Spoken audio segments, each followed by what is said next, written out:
Legging. Goes check down to David Njoku. That's a first down at the 45. At the 50, he's still going in their territory. Oh my God, he fumbled. And we got it. I think we picked it up. Oh my God, they picked it up. Drops back. They go screen. Oh no, flat route to Garrett Wilson on the right side. Great sack. Greg Newsome. Get off the field. Drops back, looking middle now, right. Goes right. Who's he got? Elijah Moore, what a catch! And that's inside their territory at the 47. He actually played defense. He batted it out of the defender's hands into his own. What a play by 8. They go play at, oh my God, look at that play action. That was so beautiful. They got a wide open man. That's Akins. Oh my God. Somebody call a freaking doctor. I just threw up in my insides. He said, like, he double taked it. He went here, brought it in, and went it again. Oh my God. Drops back, looking left. He goes left. Who's he got? Elijah Moore! Touchdown! Drops back, Simeon looking right. Looking, oh, pressure coming! Sacked! Who is it? Jordan Elliott, Dalvin Thomason, and Miles freaking Garrett! Drops back, looking right, quick throw to the right. Oh my God, it's caught. He's got space. Oh my goodness. Get off the field. That was close. Play action, looking left. They go pump fake. Pump fakes again. Oh my God, batted down, interception, pick 6. He's gone. There's no catching him. He goes play action. He's looking left. He goes deep left. Who's he got? Elijah Moore! Yes! Flacco's going to drop back, looking right. Who's he go to? Oh my God, he's hitting the face. There's a flag. Where's the flag? And he still gets it off the board. He's at the 20, 15, 10, 5, on his feet. Still. Touchdown. We don't need it. Let's go. Get up, Bob. Get up. Coming from a galaxy near you, this is Brothers in Booze. And here are your hosts, Greg Washington and Doug Ziegler. Wow.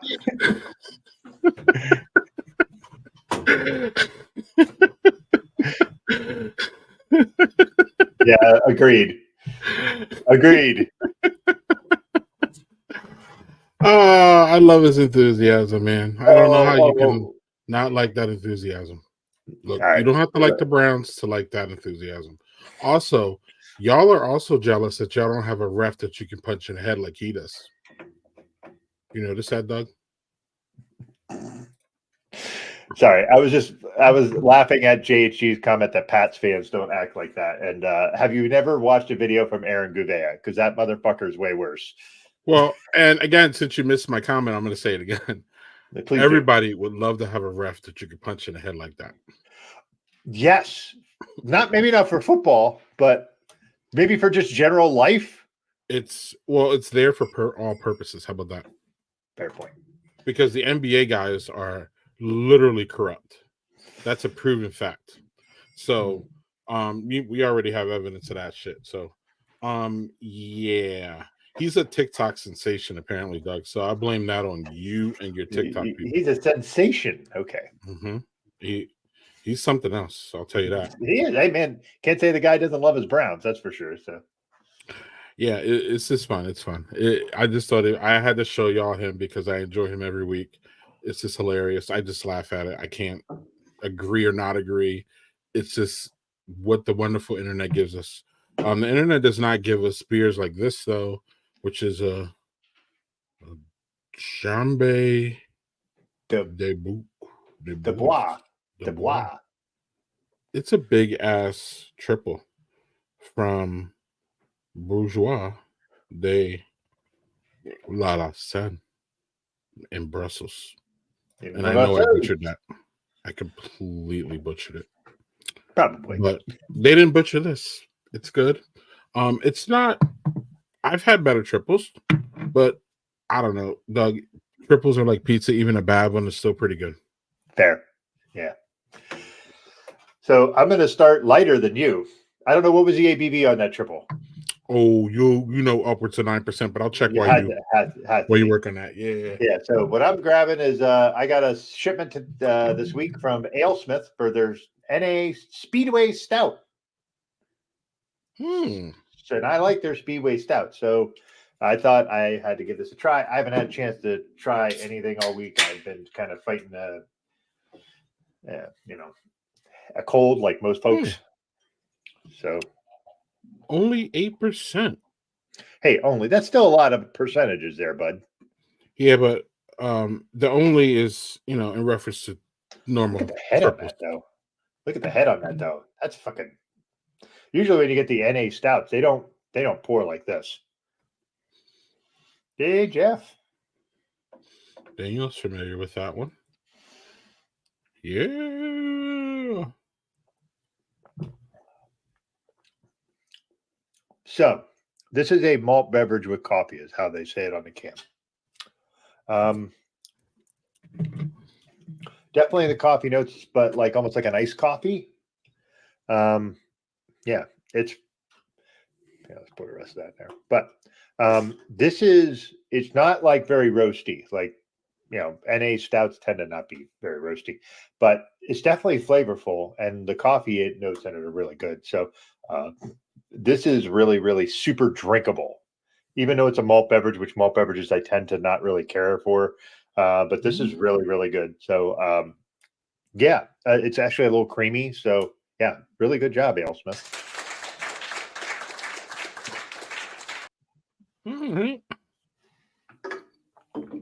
All right. Cool. So it's a holiday weekend, Doug. Yeah. Well, my least favorite holiday of the year, New Year's Day.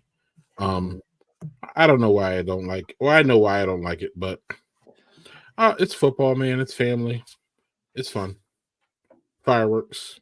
Maybe that's why I don't like it. I haven't heard any fireworks, Doug. Have you heard any fireworks yet? No, thankfully. Not it's at all. It's coming though. Like winter, it's coming. Really? Thanks, Manny. Is that your anecdotal evidence, Manny, or is that just the truth? Yeah. I'm trying to figure that out here. But we're not going to try to figure out is our guest because we're just going to bring him on. Holiday edition of Brothers and Booze, y'all. So it'll be short and compact and not 5 hours like Zach's going to be here in a couple weeks. You rhymed that, by the way. Short and compact and not like Zach. I didn't even mean to. And I'm probably going to awaken the comic creature with those words. But I don't think he's here. So, well, without further ado, Doug, I'll let you, since I believe this is a guest that you booked, even though we are both friends with him. I'll let you. Yeah. So our guest tonight is Allo Gilinsky. He is a certified Cicerone. He's also a craft beer concierge and all the social medias that you can find. Really great, super knowledgeable and beer guy. One of the nicest people you can meet. Yeah, I'm super excited to have him on. So let's bring him in. All right, you got that button. I'm working. Oh, do I? Oh, is that what you do? Oh, that's you know how to do that. Hey, guys. Cheers, man. Cheers to that. Yeah, cheers. What do you got Happy drinking holiday. in there? That glass? Yeah, what do you got in the glass there, man? Yeah. I have Allagash Brewing Snow Report. As Greg said, I am a saison savant, and this is a winter saison from Allagash Brewing, which I'll talk about my experiences there later. It's a nice strong one. It's 8.6%. It's a little boosted up there for the cold winter months. There's been no snow to report of here in Massachusetts yet, so I am enjoying the saison sans snow. Yeah, welcome to the show, man. Sorry, I just saw that we got saison. We got a couple other things. One of our other friends popped in here. This is Paige Dodora saying hello, Chief. Hey, Paige. Yeah. Uh-oh. Yeah. Somebody's telling me to drink. Allo drink. I think that's Rita, if I'm not mistaken. No, that's Paige Dodora That's saying Paige. that. Oh, that's Paige. Uh-oh. Yeah. Mm-hmm. Yeah. Mhm. So, all right, man. So, Greg, do you want to go first? You want me to go first? You want? Yeah. All right. Well, hey. So, Allo. Let's start with. I'm actually. We've had a few. God, the concierge and the your title that what you studied to be. Why do I keep Cicerone? confusing Cicerone? I always Cicerone mix up with. I know they all start with C. I'm confusing everybody. All week I've been messing that up because you're coming on with the concierge. I'm like, God damn it! Why do I keep messing that up? So Concierge, Cicerone, savant. You can call me anything. I'll answer to most things. So let's Yeah. just go with that. Most things. Yeah. So tell us about your particular journey for the Cicerone certification, so that we could start there and move our way through the other stuff. Starting there, it goes back a ways. I mean, I've had this idea in my head for about 7-8 years now, since I started really getting into craft beer, knowing that there is a professional program that you can really learn a lot. And I've never worked in a bar, or I've never brewed. I don't come from a professional start point. My start point was running tours on a friend's brewery tour bus in California, and then buying books about beer and reading about beer and tasting the product and really learning about it and developing a passion both for enjoying it and for learning about it. And so when I heard of the Cicerone program, I thought it was a really cool way to deepen my understanding of the product. And so the certified beer server is the first level. I obtained that in 2015. And then over the last 7 years, I've kind of inched my way up into the interest of pursuing the secondary level, which is the certified Cicerone, which is a much more intensive study. I'll just say that. There's a syllabus. There are books you can, workbooks you can take. There are off-flavor trainings. And so I just dove into it. And I studied really hard for about a year and a half. Basically, February of 2022, I decided to take the plunge. And I'm going to sign up for an exam that was coming to Boston, where I live, in June. And I said, okay, that gives me 4 months to really hardcore prepare. And I sat the exam in June of 2022. It's a 2-part exam. It's tasting and equipment demonstration in person. And then there's an online written portion, which you can do it all in one. Like before the pandemic, you used to go and do a full day where you did the tasting and the equipment and the written exam all in person. Now you can opt to take the written exam online, which is kind of nice because you can break it up. Yeah. So I will say that I would falter in the tasting portion. Like I could take the test. How'd you find that? I did falter at the tasting portion. So that was the thing, is I took the written exam and I took the equipment. The equipment demonstration was the one I was the most worried about because it's the most technical. And as I said, I've never worked in a brewery. I've never worked behind a bar. And to have to learn something about, changing a keg, disassembling a coupler or a faucet, those were the hands-on technical parts that I was the most worried about. Ironically enough, it was the part of the exam I did that I scored the highest on. But what I did is I treated a lot of the exam itself was learning not only what was on the exam, but how to take it. So test taking skills and materials. And it was the first test I'd taken in probably a decade. So the equipment demonstration, I treated it as a script. So for the different scenarios, I wrote out a script of how I would talk through it because I come from a theater background. And then I memorized that script. And so if you look at it from an angle you're familiar with, okay, if you write yourself a 3-minute script on how to deal with this piece of equipment, then memorize it. It's just memorizing a piece for theater. The tasting portion, I failed the first go around. I got a 58%. You need at least a 70% of the tasting to pass. And I failed that the first go around. So I retook that just at the start of last year. So beginning of 2023, I flew down to North Carolina to resit the tasting exam. And I bumped my score from a 58% up to a 94%. Damn, nice job. But it really ingrained in me what I needed to study. I think taking the exam once helped me learn how to take it the second time. Mm-hmm. So I really am a proprietor of the fact that it's not only what's on the exam, but how to take it and how to study for it. Mm-hmm. Yeah. What you got, Greg? Mm-hmm. Yeah. So that is a fun journey. Are you available? I know as part of your, so we'll jump into this here. So that kind of leads to this, right? Or this was going on before that, right? Well, they're tied in together. Craft Beer Concierge is a social media presence I curated about 6 years ago that I've built up, to talk about beer, share my beer adventures, kind of, real timing it.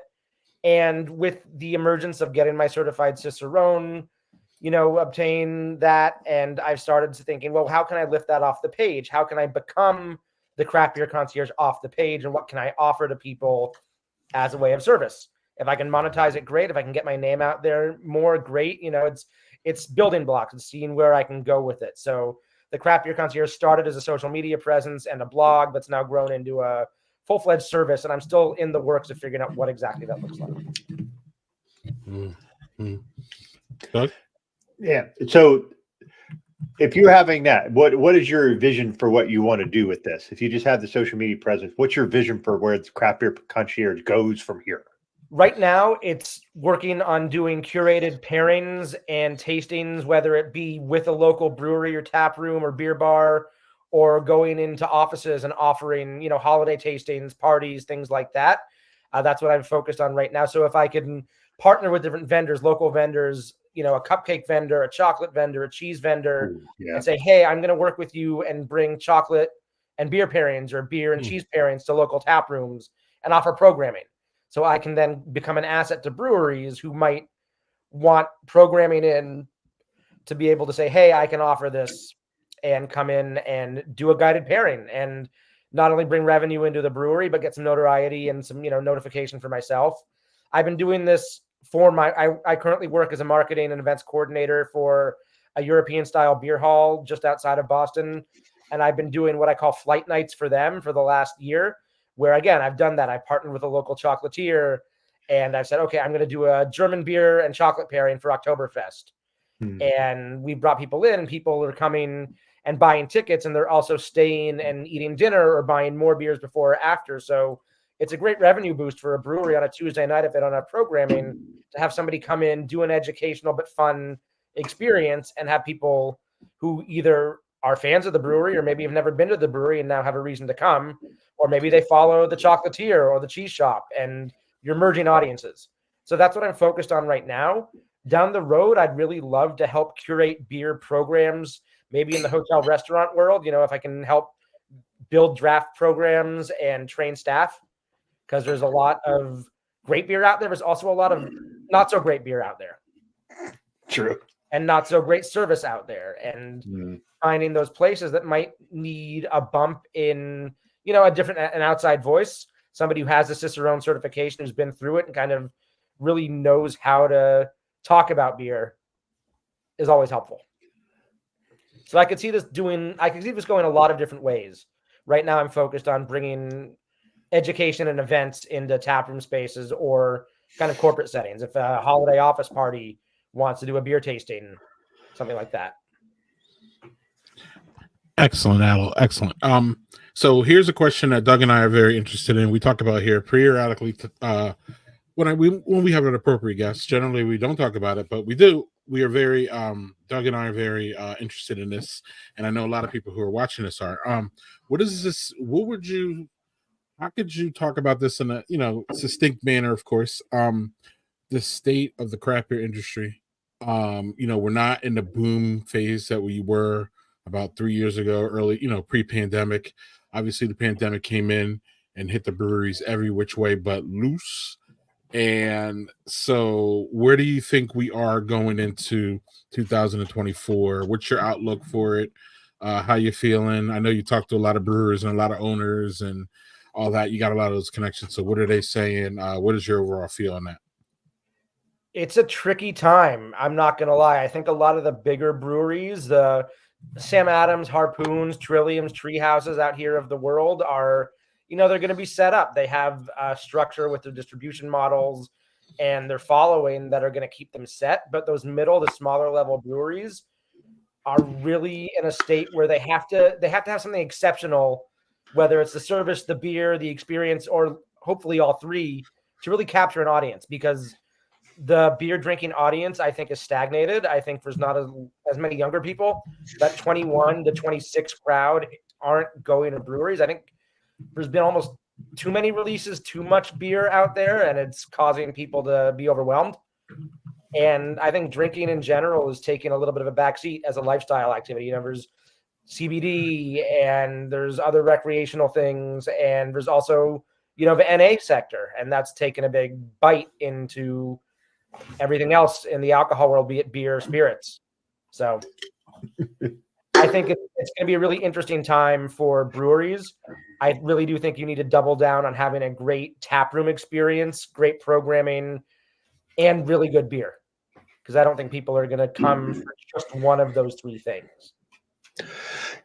That's a great observation, because I know, like, I have kids who are in the 22 to 16 age range, and I'll tell you that, like, my 22-year-old, he will drink, but like my 19 and 18-year-old are just not interested.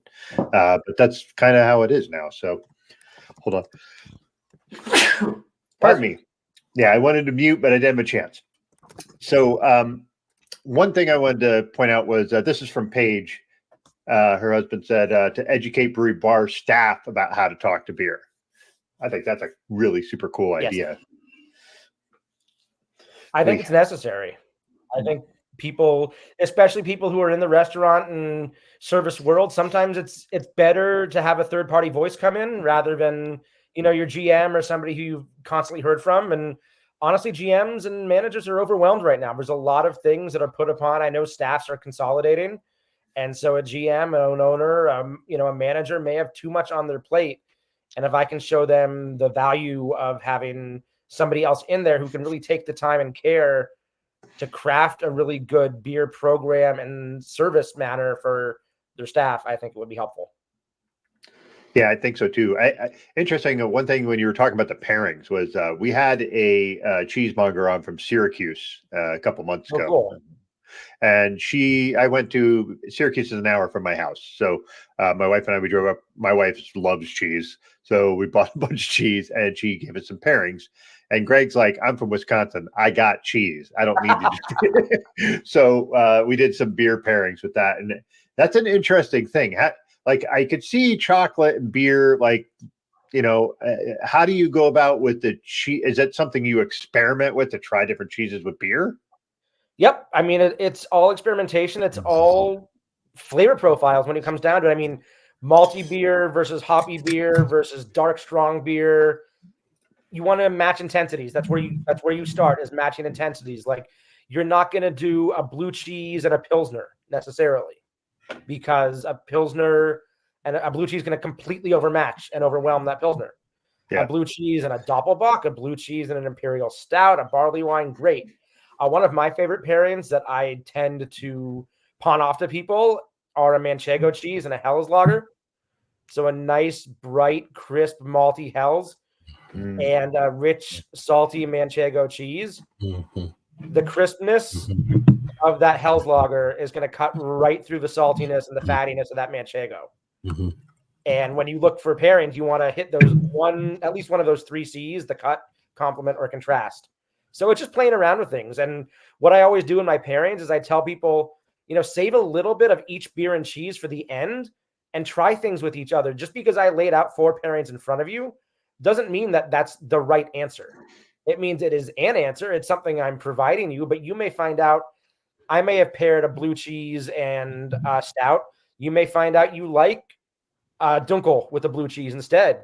You may find out you like something else that's on there. So I always tell people to leave a little bit of each pairing at the very end so you can mix and match, because it's all subjective. True. It fucking landed. Cheese whiz and club crackers. A nice natty, probably. If we're going to go there, we're going to fully go there. Might as well. If you're going to go cheap, or high life. If you're going to go high, you're going to go high life. So that's fair. Natty or high life. There you go, Landon. The banquet beer. So yes. Yeah, and far from a natty is what I'm drinking now, Doug. Hambach. Man, you're going into the really obscure stuff this week. Hambach. It's their take on a sour brown or an old broom, Doug. Ooh. Aged in oak barrels. That's a leathery beer. That's a fine, fun little bit of a baby sour kind of thing going on in the back. I wouldn't say baby. It's a little bit more than baby. I like one of Doug's favorite Doug's favorite styles I like to call baby sours or gozas. Mhm. But yeah, this is I found this at one of our locals. I think it's definitely foreign, and it's definitely fun and good. A little bit of sour note at the end, which I look for. Not much head here, Doug. Yeah. But yeah, it's nice after that triple that I pretty much down really fast. So we'll see how Yeah. long we can last tonight, Allo. Um, but it was a Yeah. low end. It was a low end triple. It was only 8%, so 8% is not a big triple for that matter. Yeah. In fact, I've never really seen many triples in the 8. Usually, it's they hang around 9 is what I usually see them. But yeah. So um, yeah, I bet you, Allo, it's hard. It's so what I know about the beer industry is there's a lot of cutting corners, and there's a lot. It's a small business, so there's sometimes where a brewery should put more effort into certain things, and then they don't because they feel that that's a place that they can cut a corner.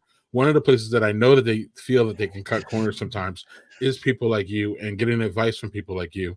But sometimes sometimes they don't realize that it literally is break or fail sometimes about customer service and Right. how your beer is presented and all those things. I don't know if you want to talk a little bit more about that, but I mean, I know that you talked a little bit about it, but if you want to go in a deep dive, because I know that that's your thing, here's your opportunity. A deep dive about how beer is presented, or a deep dive about cutting corners, or both? About how breweries cut corners with people like you. And what I mean by Well, one people thing like I'm you, I noticing, mean because people who are consultants of breweries and stuff like that.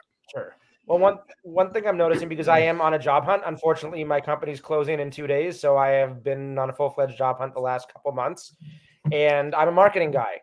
And what I've heard about in the beer world, especially, is that breweries aren't hiring people to do marketing much anymore. They're combining a sales role into a marketing job, and the salesperson becomes the event marketer, promoter, and the marketing person. And then if somebody in the tap room can do social media for a couple hours because they may have had that background, or they're young and they get it, they're bumping a couple dollars onto their paycheck and doing that. So Mhm. unfortunately for me, when I'm looking for a job in the beer world as a marketing professional, it's not happening, at least around here. And that may be different.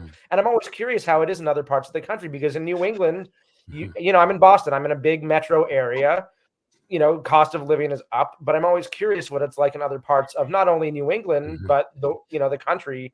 And so that is one place I'm seeing cutting corners happening, is the lack Yep, of marketing absolutely. jobs or combining everything. A buddy of mine who works for a brewery up in New Hampshire, I just noticed I've known him to be their marketing guy. I just noticed the other day his LinkedIn profile says head of sales and marketing. So there's a lot of rolling these roles into one or two or three, as it is at my job now. I am currently, for the next 2 days at least, I am the marketing and events coordinator for both a bottle shop and a beer hall. So I have 2 different jobs I do for 2 different entities. So it's interesting to see that. In terms of bringing people in from a third party, I don't know anybody else to compare my services to, so I haven't really been out there to see it. And once if and when I start experiencing it, I can probably talk about it more, but I'm just starting to get this rolling. I haven't been met with a lot of brushback yet, but I will say the bottom line is very important. Budget consciousness. If we have somebody in-house who can do this, we're not going to hire somebody from outside, even if it may be supporting another local small business. I can confirm that the cost cutting is happening here in Wisconsin too, or the cutting core. Yeah, it's happening here too. Doug, what's happening over there? Well, funny, Allo mentioned a Dunkel earlier, because that's what I got next. A Dunkelweizen. Nice. This is from Beer Tree Brewery, which is just down the street from me. They call it Dunkel Hugh. Why, I don't know. And maybe Uncle Hugh. That's my guess. So let's open this puppy up. In one of Greg's favorite glasses that I have. It's a nice glass. Yeah, that one poured pretty heavy, but either the color on it though. Color's really nice. Okay. That's a good point from Dan. Oh man, that's good. That's really good. Only 5.1%, which that's fine by me. But man, that's just Uncles like that are so flavorful. Mm-hmm. Yeah, it's even hard. I mean, can't really put it like it's got some multi notes to it, but man, it's flavorful. Like you said, Allo, there's like just not like a lot going on, but man, it's just really pleasing to drink. So Sure. like, and at 5.1, you could drink several of these and be fine. So yeah, cheers. Sure.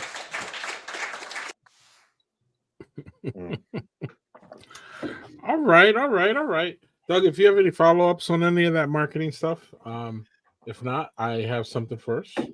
Yeah, I have nothing on that because I work in IT as a profession, so marketing is well beyond my scope of what I know. So, Allo, you're well traveled. I would consider you well traveled. I think that's part of your gig is to visit many breweries, understand what's going on, understand the culture, feel the vibes, feel the, the trends that are going on and all that. So, 2023 was a year, looking back, we at least had our freedom as far as, viruses and all that kind of stuff going on. So, you did some traveling. I would like to put up your favorite brewery visits Yeah, from please. this year, if you'd like to talk about them. So we will start there, and then Doug, if you have a, I don't think Doug you did much. You and I didn't do much traveling this year, but it doesn't Not mean much that we didn't otherwise. have really good experiences at breweries. So we can talk about Mhm. that. But we'll tee off Allo here for, show his list. So these are Allo's favorite lists, and Allo, tell us the context of what favorite means to you and how did you come up with these, and then go down each one and tell us about them, please. So kind of like I touched on a few minutes ago, favorite to me means atmosphere, beer, and hospitality. And I think we all know that Allagash has been at the top of the mark for most people, whether they're beer industry fans or casuals, for years. Allagash is a personal favorite of mine. I love Belgian beers. As you've noted, I call myself a saison savant, a yeasty boy, whatever you want to call it. I love Belgian beer with all Yeasty my boy. heart. And as I'm finishing my Allagash Snow report, I will wax poetic about them any and every time. They're up in Portland, Maine, and they just have a transformative taproom experience, which is all outdoors, and they keep it every season. We're gonna add heaters and blankets and cushions for the winter. They're gonna take them away for the summer. Like when I was there over the summer, you feel like you're sitting outside drinking at summer camp because it's woodsy and you got great beer in front of you.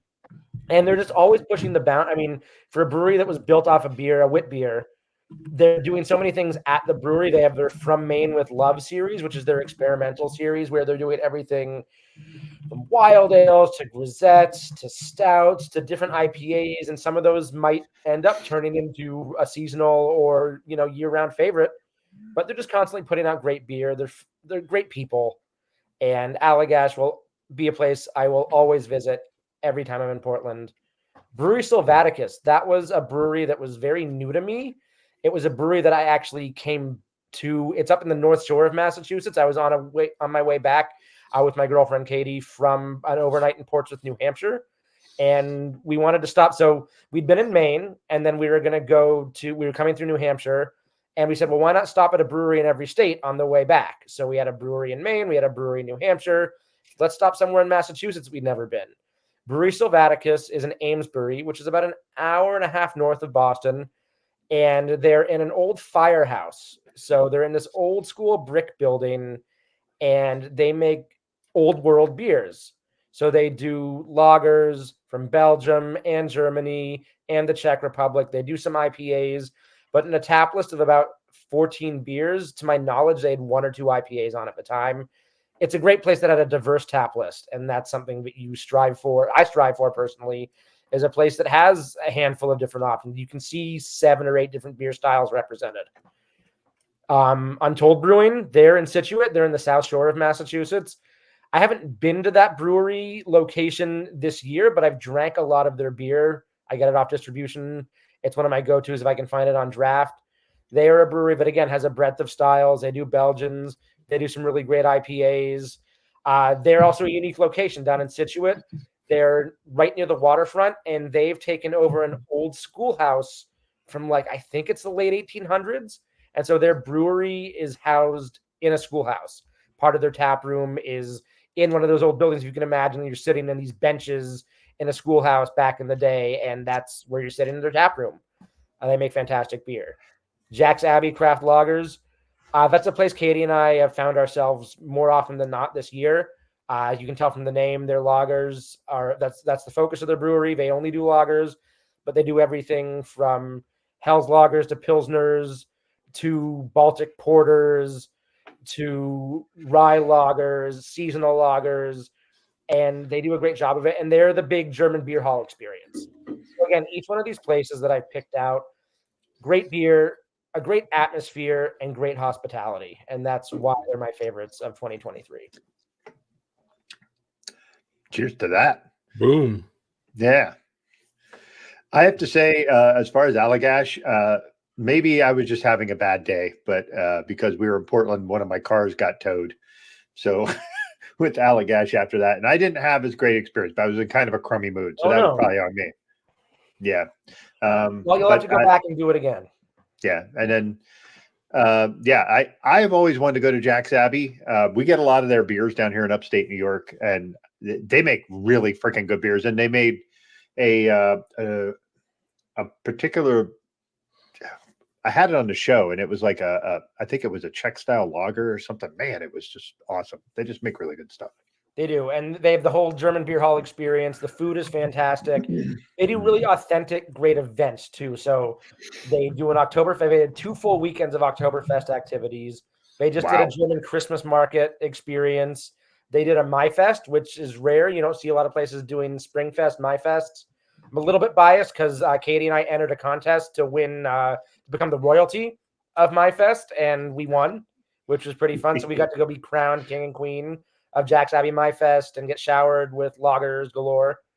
So that was a cool experience. But they're a great. They really tie into their community. They're in Framingham, Mass, which is about a half hour away from me, and they do everything well. And you can't ask for more than that. As I said, right now breweries need to focus on doing a lot of things well to attract customer bases. And all the breweries that I've listed up there, Brewery Sylvaticus is the smallest one of the bunch by any way, shape, or means in terms of recognition. I had 2 beers there. It was an afternoon. We weren't staying long. We were there for an hour. But that hour there, just based on the beers and the atmosphere galore, I want to go back. I haven't been back yet. But when somewhere like that I think I had a rye lager. It was like an old school, it was like a Roggen beer or some sort of historical German rye lager. And that alone, I was like, I want to come back here. That sounds delicious. It was a cool spot. Yeah. Greg, did you have any favorites from when you did? I mean, we like I said, I didn't travel a whole ton, so I have a few, but yeah. I have to shout out one, which is Kenny Creek Brewery here. Not here, but in Rochester, Minneapolis or Minnesota. I'm sorry. One of the well-known breweries in Rochester is Forager Brewing, and Forager was fun. I will shout them out. Their food was excellent. It's a really nice little place. I know Paige and Rick are still watching. I know that those guys know what I'm talking about Forager.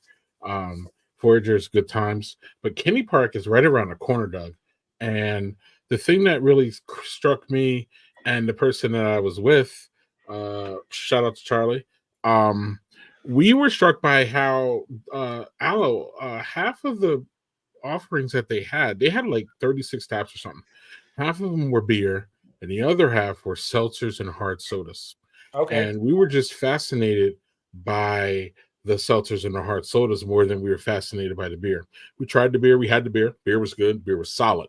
But we thought it was really fascinating that how half of it was seltzers and hard sodas. And these things were tasty, fruitful. You couldn't really taste the alcohol in them. And you could just tell that the clientele in this place was more mainstream, if that makes sense, than your brewery. I mean, there were women, it wasn't, we see this in, all breweries, but it really felt like it was more like more of a closer representation of what America is in that place. And I kind of attribute it to the fact that the people were really because we sat up at the bar and we were right next to the to-go thing there. Or not to the go, but where you go up to order your beers. And there were more people ordering the seltzers And we were just like, great. And so we had a good bartender, and she was just like feeding us these samples because she saw that we were so interested in it. And me and my friend who were there, we aren't traditional seltzer people or hard soda people, but we ended up taking more of that away than we did their beer. And just because it was so good and it was fascinating, and also it was able to bring it home, and it was approachable. Where are you at with the whole seltzer hard soda thing? Do you think that is that taken away from craft beer? Is it adding to it? What do you think breweries doing of it? Where are you at with all that? This whole phenomenon. So I think it's adding to craft beer and also taking away from it at the same time. To be completely honest, I think it's a twofold. It's adding to the experience. It's bringing new customers and fresh customers to craft breweries and to a brand. But it's also taking away the market share from craft beer. So if you look at it from two different standpoints, from a retail standpoint and a brand expansion standpoint, it depends which way you're looking at it. I personally have had 2 hard seltzers in my life. I'm not a huge fan of the taste. I don't love the fruit forward stuff. I'd rather, as I was talking to Doug a little bit about before we hopped on with the NA stuff, I prefer hop waters just because of kind of that you're getting the essence of the hops, that sparkly fizziness. I don't need peach, mango, raspberry flavored water personally, but I think it's great to have them as an option in tap rooms for people who aren't going to be there for beer. It's a great way to have tap rooms and breweries become more more inclusive, I should say, not exclusive. And it's a great way to expand a brand. If you go to Humble Forager, which I think was a brewery you're talking about, and you find you love their hard seltzers, you may go take a flyer on a 4-pack or 6-pack of beer, maybe not for yourself, but you may say, I really love their hard seltzer. I'm going to bring this 4-pack to my buddy's place of their beer because I like this brand. I identified with it. I visited it. It's a personalization. So I think it has 2 different places. It does detract from market share for beer, but it expands a brand and a brand image. Right. And maybe this is true. I don't doubt it. That's Paige. So and maybe this is true. But maybe that's why they pivoted to hard seltzers and hard sodas. Maybe. All I know is I had their porter. It was good. It wasn't, but I was more fascinated by the drive for people to be in there and to see how much seltzers they not only had on their board, but they were moving. It was really, really something that I was like, oh wow. And then we didn't see it in any other Rochester brewery like that. Forager had 1 or 2 seltzers, but they had mostly beer. Forager was really interesting. It's an interesting place. Y'all got to stop in there. But yeah. What's up, Allo? Yeah, what'd you pour there? I just cracked a Hell's Lager from Schilling, which if you've never heard of Schilling Beer Company up in Littleton, New Hampshire, they're just killing it. They're killing it with the Euro style beers and lagers, and they're in a beautiful setting right up in the White Mountains. It's on a river. I went there for the first time. That was like a bucket list brew, like kind of like Ommegang or some of those bucket list breweries for me. That was when I got to the end of 2022, which was fantastic. And they make amazing lagers. The color on this beer is absolutely beautiful. And I've never had it before, so I'm really excited to try it with y'all. Let's go. Yeah, let's hear about it. It's just that quintessential Hell's Lager. It's bready. It's 5.2%, so it's right in the ABV range it should be. Got a little bit of that kind of like floral hop aroma to it, so you're getting a little bit of, just the florality of the hops and the breadiness of the malt, and it's just super easy drinking. Like this calls for sunshine and cheese. Not that most things don't, but this especially. Real quick, Doug, and we'll get to you. Yes, I did, and I enjoyed it. But I did so that day I did most of the driving, so I was limited in my tasting, but we did like Little Thistle. And I think it was the last cup that we made. And I like their CBD or their THC sodas or THC seltzers were good there. Man, I'm open to trying anything. So like these seltzers things, I didn't like them in the beginning. I'm warming up a little bit more because they're coming with more flavor. And I understand what they are. I mean, again, they are generally fruity kind of drinks, and they're actually kind of appealing to other people. But also, whoever said this is, I think, the point actually is what I'm trying to, is that you see these more. Hold on, Doc.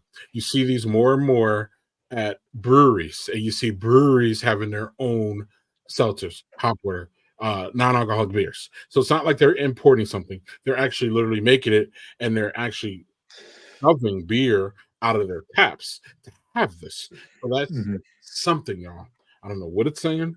Maybe Allo's smarter than me in this area, so he could say it. But Doug, who is this? You were going to say it? That was April Dove. That's cool. What's up, April? And of course, April knows everything she's talking about. So Yeah, she's brilliant. we're not gonna go there.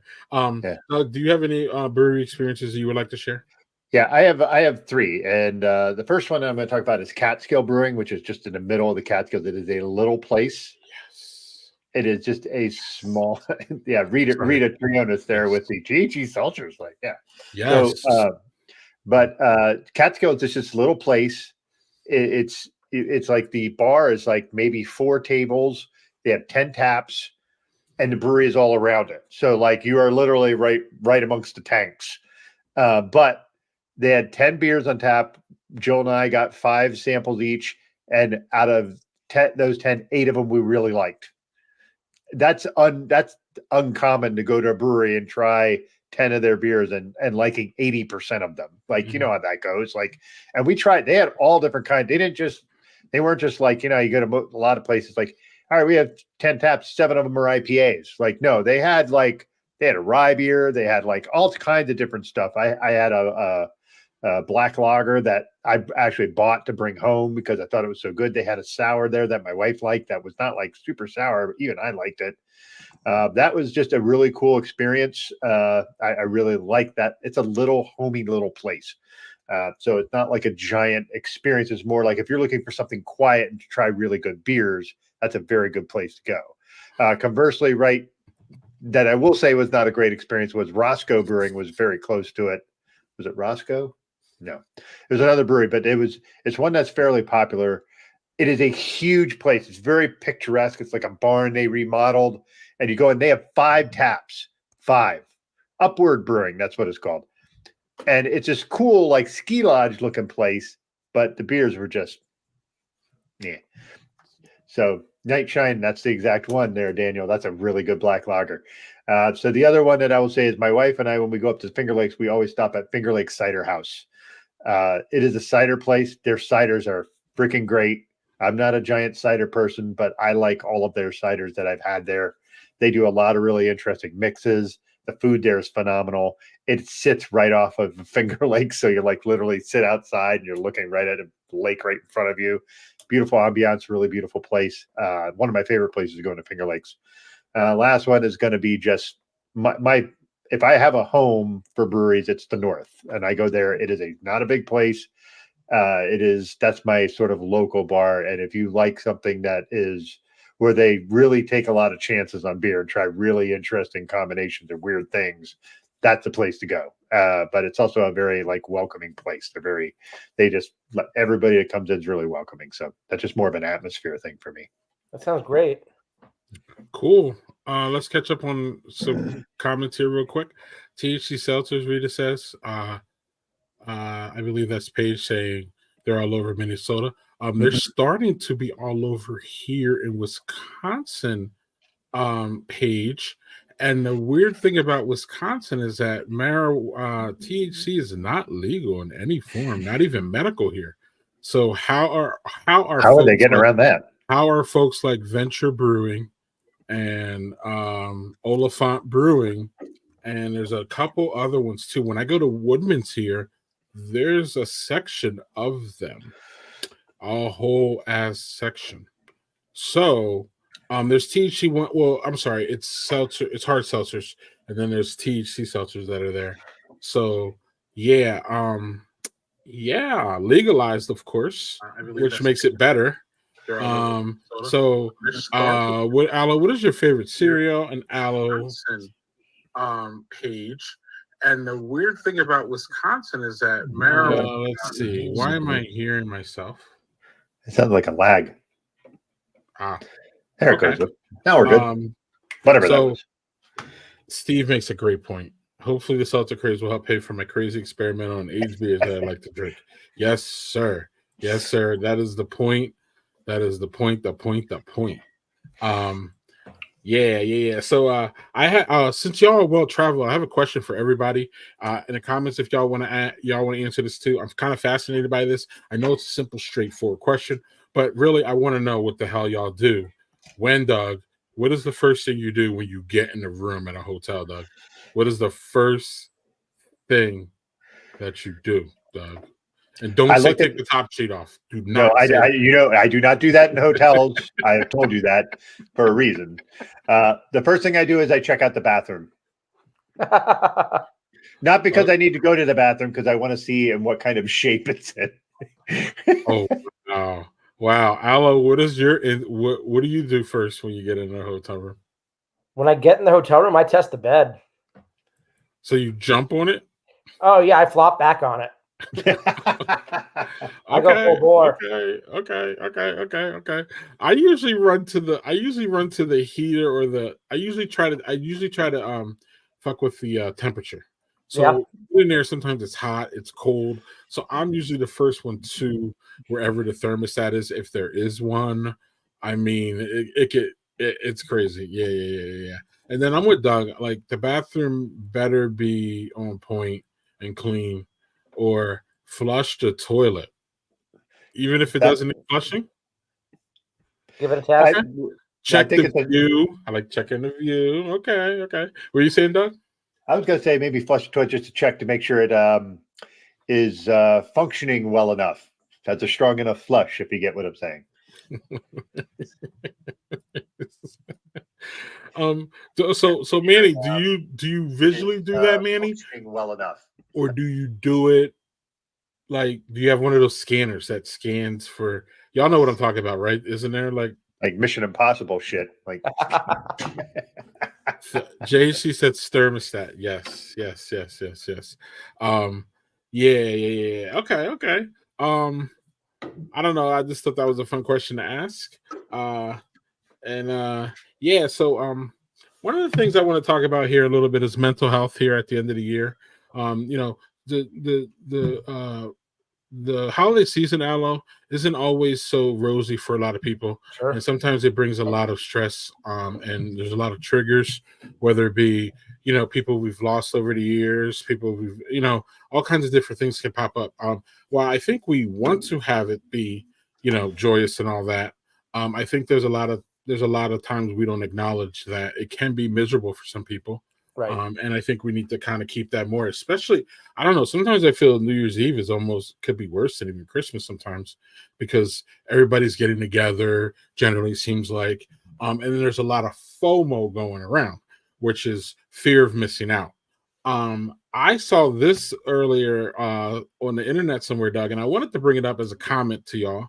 I didn't even know this was a thing. I don't even know if it is a thing. And y'all can tell me if y'all in the comments, especially if it is a thing, y'all heard this shit before. But I like this as a concept. So I wanted to show y'all. It's JOMO. It's the joy of missing out. It's feeling content with staying in and disconnecting as a form of self-care. The antonym is FOMO. Now, I never heard of JOMO before, but there have been plenty of times where I've been like, I don't care that I'm not there. I don't give a fuck.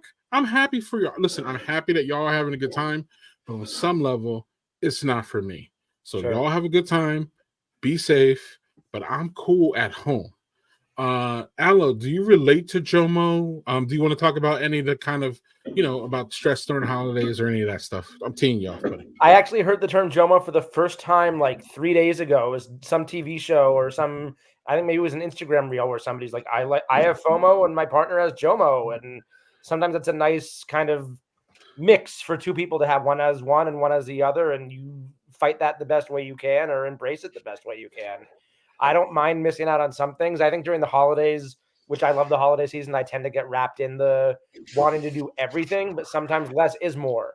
And sometimes just being in the moment and enjoying the what and who you're with is more important than the checking everything off a list just for the sake of doing it. So I don't know if it's quite the joy of missing out, but maybe I'm Como. Maybe I'm content with missing out. Okay, Perry Como. All right. I love that shit. That's great. Doug, what is your thoughts on Jomo? As I get older, I find that I like to go to bed earlier. So Jomo sometimes is a good thing for me. But I am very much an extrovert. I like talking to people. I like being out and about. But my wife is very much an introvert. So she's very much on the Jomo end of things. Doesn't mean she won't go out or have fun. It's just more like I'm not going to be like sad if I miss something because I just decided I wanted to stay in.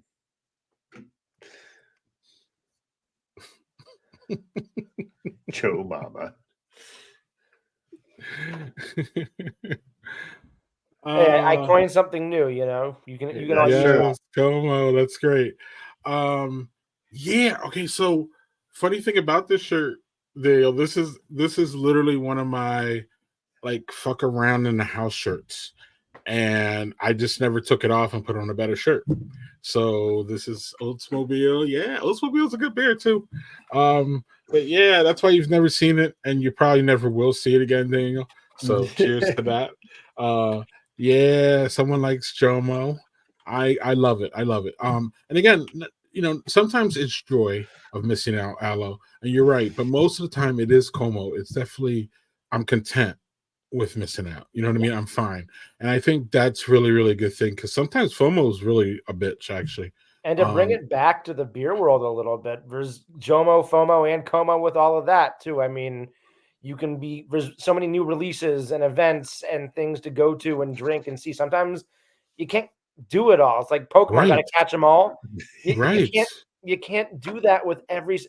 As I said, kind of at the beginning of this, with the proliferation of so many releases and beer being overwhelming for the younger consumer, it's because there's a new release every week. And breweries, I think this was maybe right before the pandemic. There was kind of that peak, chasing down a release every week. It's backed off a little bit of that now. And I think more breweries are focused on making good quality beer. But there's a little bit of that, well, we got to get to everything and everywhere and beer weeks and all this and that. And sometimes you just got to let it breathe and let yourself breathe. And know the things, as I said, I'm a lager lover, a saison savant. I'm an equal hopportunist. I will try anything once. I know the things I like. I also know the things I don't like. Controversial, I'm sure I'm gonna get some blowback. I'm not a huge Czech dark lager fan. People, it seems to be the coming of Czech dark lagers in the last couple of years. I would rather go full porter or stout. That's just me. I know the things I don't like. Notch Brewing out here, Schilling, these lager kind of behemoths out in New England, they make great Czech dark lagers. I will try one, but I'm not going to go search them out. Just to kind of tie it back into the beers, you got to be content with knowing what you like and not worrying so much about, oh my God, I got to chase this down. I like and I like the idea of being happy about not missing, like, because people are sometimes so happy about, you know, making it. Sometimes it's really, really nice to be like, oh, I'm going to stay home and be cool and, you know, have my own little things. So, where did I find that word? I believe if you really want the credits, I believe it's Twitter, but I could be wrong. It's really the place I hang out the most, even still, unfortunately, but we don't have to go down that. We don't have to go down that rabbit hole. It's just an addiction of mine that it takes a little bit for me to get over, but that's it. And what doesn't take me a little bit to get over is what Doug's going to show us right now. And Allo, do you have a second beer? We'll get to yours, or if you have a third one. I'm in the middle of my second beer. I'm debating whether I need to go get my third one or not, but I might just bring it out for show. JC just checked out with that attitude. Allo, go on, Doug. We'll check that guy out. Hey. All right. So what I'm going to pull out here is something that I haven't had in 23 years. I think that was when I figured it. I think it was 23. I was talking to Allo before the show. When I first started drinking craft beer, I had this at a bar in Scranton, and I thought it tasted like tire rubber. And I just was like, this sucks. Yeah. Well, now that I have an affinity for dark beers, I'm going to be intrigued to see what my thoughts are on it now. So I'm going to try, which I found it in Ohio, and I hadn't seen it since I tried it that long ago. It's called Santa Claus. It is a It's an Austrian that? triple. It's an Austrian triple bock. Oof. What is the So- ABV on that? 14. So, like I said, I tried this fucking a million years ago, and I just remember being like, blah. If you remember, Sam Adams also made a triple bock a while back, and that was in like a blue bottle with a black cap. Allo, I don't think do you remember that one? That's a big boy beer. That's a big boy beer. Allo will be back. Yeah, That's so a big boy beer. Yeah. Okay, so I love the color. Yeah, the color's great. Yeah, me right. Correct, April. Yeah, so we're gonna see how this is. I think they only brew it once a year is correct. I think it's a Christmas beer that they make.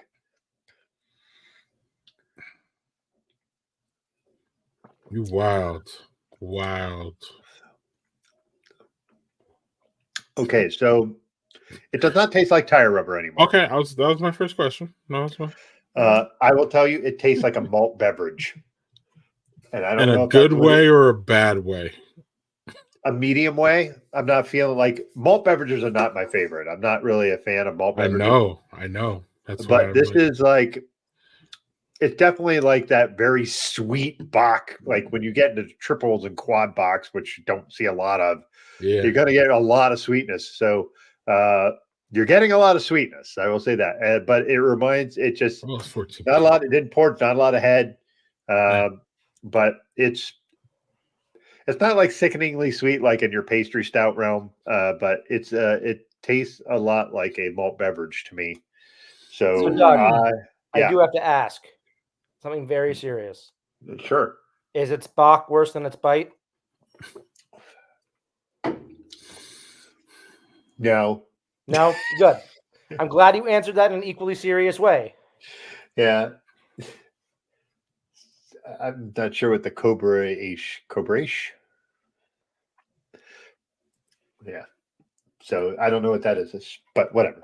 I will say, if you're drinking that, you're drinking that to get fucked up. So you're not drinking that because, the lovely bouquet of that beer.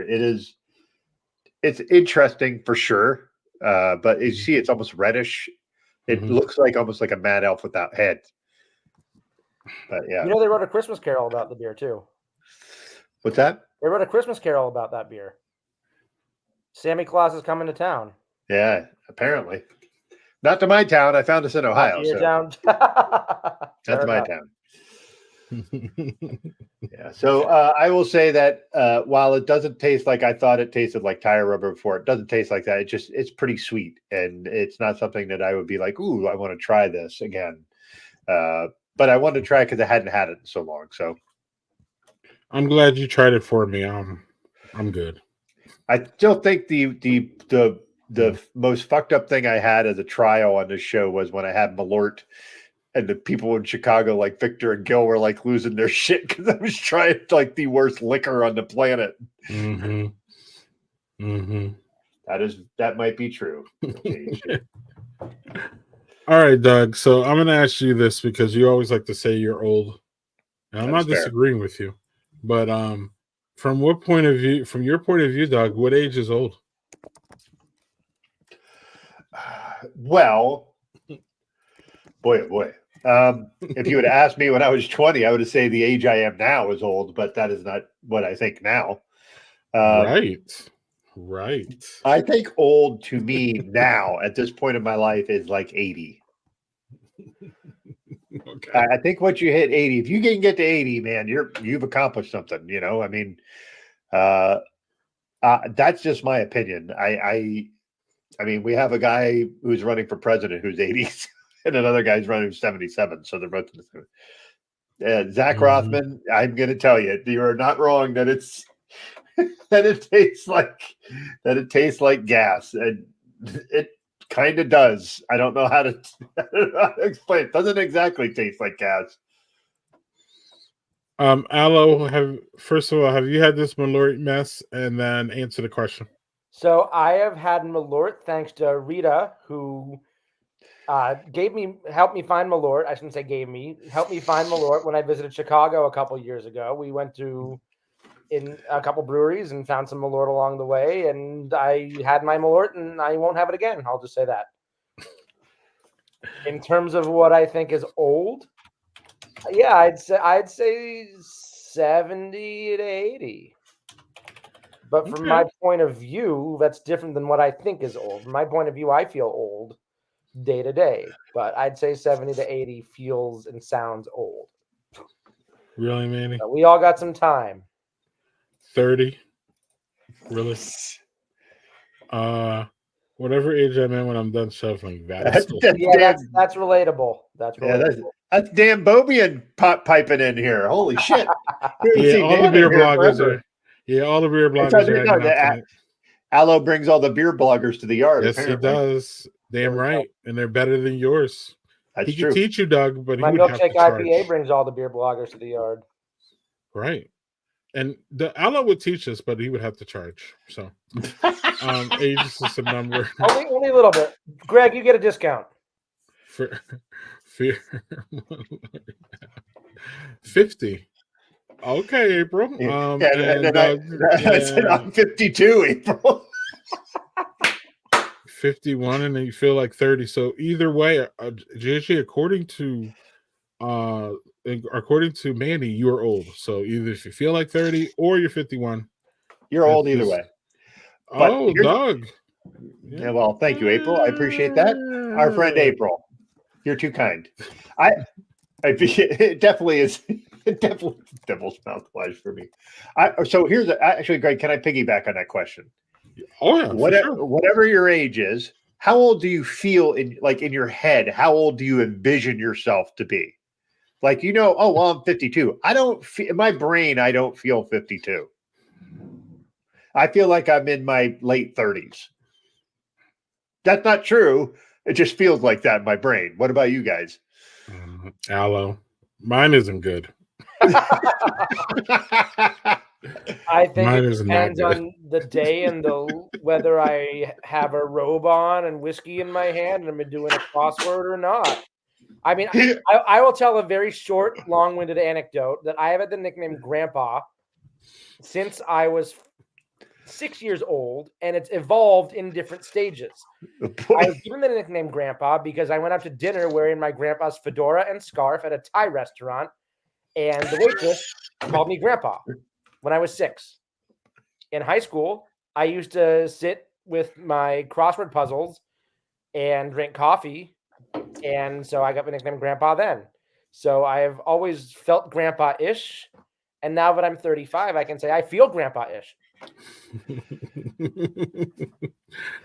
Doug, what is the retirement age? That's what I feel sometimes. But that depends on people say retirement age is 65, which I'm not ever doing that. But is that all the time, or is that just certain days? It's increasing. Oh no. I don't know who she's saying that to, but yeah, we'll just leave that open-ended. Don't even answer that, please. April. Yeah, leave that one. Leave that one. Right.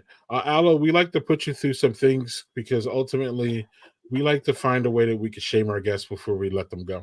But before we shame them, can we have his third beer? No, he's got to answer this one real quick. Is it A or B? Is it A or B, Allo? It's A. Okay, really? It's A.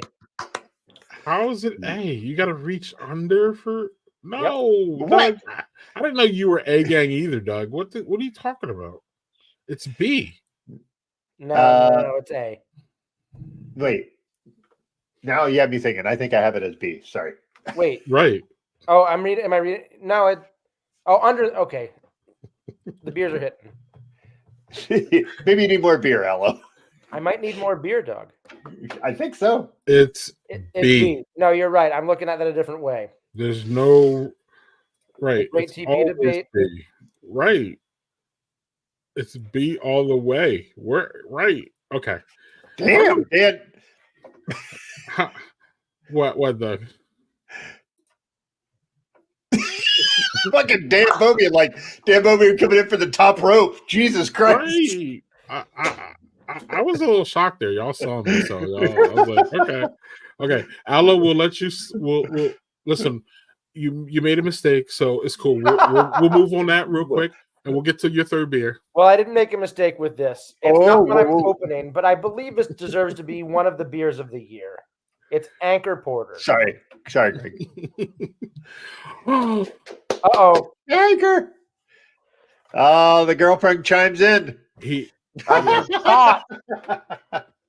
Yeah, you can't get around that one. I can't. The one time she chimes in. But the beer, though, you've redeemed yourself fully and totally. Let's see that. So this is one of my top brewery experiences of the year, whether it's the best brewery I've been to, this experience right here. So we had a trip booked back to California months in advance, and we happened to be flying into San Francisco the weekend that Anchor announced its closure. And so my girlfriend Katie and I dropped our bags at the hotel on Friday of the weekend of the closure, and we beelined it to Anchor. I have a friend who works at the brewery, and she stashed me away a 6-pack, as well as an Anchor poster and some old school swag, like a pin and a patch. Cool. Anchor Porter, kind of like Doug was talking about with the Santa Claus and college beers. I grew up in San Francisco, California, and I went to school at San Francisco State. Anchor Porter was a beer that I'd go to the dive bars and drink for $4 to $5 a pint, believe it or not, and play pinball just to hang out. And so Anchor Steam might be the ubiquitous Anchor beer, but Anchor Porter is my Anchor beer. And this is a beer that I have 2 bottles left of in my fridge. I'll probably pop one New Year's Eve and toast Anchor because I believe this brewery is the brewery of the year, really, when it comes to everything. And we're hoping, I think, all beer worldwide, that in some way, shape, or form, there's a comeback or living on of the brand to come. Mm-hmm. But Anchor Porter is a fantastic beer. It's about 5%. It's got all those cocoa notes you love. And this is a beer that I have 2 bottles of left, and I really don't want to drink them. But I know at some point I'm gonna have to make some room in my beer fridge, and so I'll probably have one of these on New Year's Eve. Anchor Brewing is just a fantastic brewery, and this beer is special to me because it's really one of the first craft beers I started drinking. So yeah, people who follow me or know or hear the stream, I have a special place in my heart for Anchor Steam. It's one of my favorite craft beers, just period, actually. I love that style. Every time I see that style, I grab it. So this made me kind of think a little bit, Allo, and I'm glad you brought Anchor up. It would be nice. I mean, there's no mechanism in place or anything like this, so it can never happen. But it would be nice if there was some kind of like historical group that, the same people that do cars and do landmarks. If they could literally save a historical brand like Anchor Steam. Sure. If it, Anchor's history in the craft beer movement is unprecedented, unparalleled, and there's no other story like it, and there's no other. The impact that this brewery has had on the industry is profound and can probably never be measured. And in that, it's not respectfully. I mean, even places like Sierra Nevada, New Belgium don't have the rich history and the impact that this brewery has. And it would be nice if there was a mechanism, maybe the craft brewer industry can make it where, we literally save a brand and somebody brews it, or it becomes proprietary and everybody can brew it or something. But there needs to be something that keeps Anchor Steam and the history and the tradition and the culture around that beer and that brewery intact somehow. So there has to, it would just be nice. And it doesn't apply to every brewery. Like I said, I don't think Sierra Nevada or New Belgium deserves that shit, to be honest with you.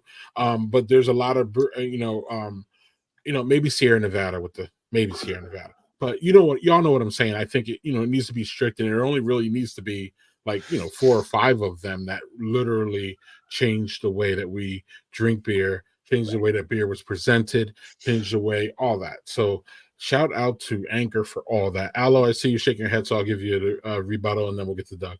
I was just going to say the Anchor Brewing Union, because the employees are part of a union, are trying their damnedest to do just what you said, Greg. Preserve it in some way, shape, or form. Whether there's a museum that gets put together, if all the if the brand is truly going to be sold off into pieces, they are trying to salvage what they can of the recipes, the equipment, the nostalgia. I mean, going to the brewery back in July was kind of like looking at a preemptive museum in terms of the fact they had a lot of old labels on display, a lot of old glassware, ceramic mugs, things like that. So there are things in place right now out in the Bay Area to really try to preserve Anchor, the brand, and the recipes.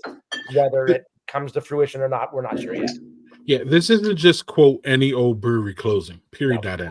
It's just not. So I'm glad that you had that and you were able to bring that. Doug, thoughts on Anchor Brewing? Man, so Anchor Brewing wasn't as formative for me as others. Now, I think a lot of people like Anchor Steam. I'm with Allo. The Anchor Porter is that's a fucking perfect porter. Yes. They just make it perfectly every time. I hope. I'm rather surprised that some big fucking like Sapporo or one of those fucking big conglomerates didn't buy this out to try to preserve it. They did. Because they did. Sapporo bought Anchor. Oh, I did, but they're not keeping it, which seems kind of weird. That because a lot of times, I think they will do that and be like, "Well, you guys make money doing this, so just keep doing that." A lot of them will do that. A lot of them, for some reason, for Anchor, they're not doing that. But I'm not sure why, but it seems kind of weird. Yeah, I think the formative one for me, that's a big one, is Rogue. Rogue de Gael was my very first craft beer that I ever had. And I think that's my Anchor Brewing is Rogue. So I could let Rogue die. It doesn't need to be saved. Sorry, that's my opinion. It's no one else's. There's a lot of people that don't really care for Rogue. It's just that there's a nostalgia for me that they made that title. That was my first inroad. But I don't mean to shit on your nostalgia, Doug. Sorry. That's okay. Okay. You shit on other things. Why not shit on that too? No, I know. What the hell? It's the holidays. I'm trying to be nice. It's our last stream of the year. Why are you trying to be nice? That's not your brand, Greg. Come on. It's not. Yeah. See, look at that. Yeah, Steve. Yeah. Anchor is defunct. Yeah, or I would say it's defunct. Sapporo, who owns it, is putting it out of business. People who work there are trying to save it. And yeah, Steve, go down that Google Anchor Brewery and go down that rabbit hole, Steve. It's only like 10 or 15 minutes, but for a person who who was affected by it, I think you would want to know what's going on. And I don't know, maybe you could chip in and help. I'm not sure if they even have a GoFundMe. Are they doing any of that, Allo? Is there any kind of fundraising going on, or they're just trying to structurally do it at the moment? That I think there was at one point, or it was a main vest or something like that. I don't know if it's still going on to this day, but I know at one point there was some sort of GoFundMe started by the Anchor Union. I just don't know if it's still happening. Here you go, Steve. If you haven't read Dave Infanti's coverage of the Anchor closing, you need to. It covers all the mistakes the brewery made, that the brewery can never make Japanese lager the way they wanted them to. And I knew that, and I'm not even a brewer. Right. So there you go. Steve. There's a little rabbit hole for you. Daniel, I'm gonna hit you up. Hit me up in the DMs and send me some of that. I want to read that. I also want to be able to publish it too on my thing. I missed that. So yeah, Doug. What I'm not gonna miss is what Doug has next. Yeah. So since I started with an NA, I'm gonna grab a fourth beer, but this one hopefully is better than the Santa Claus.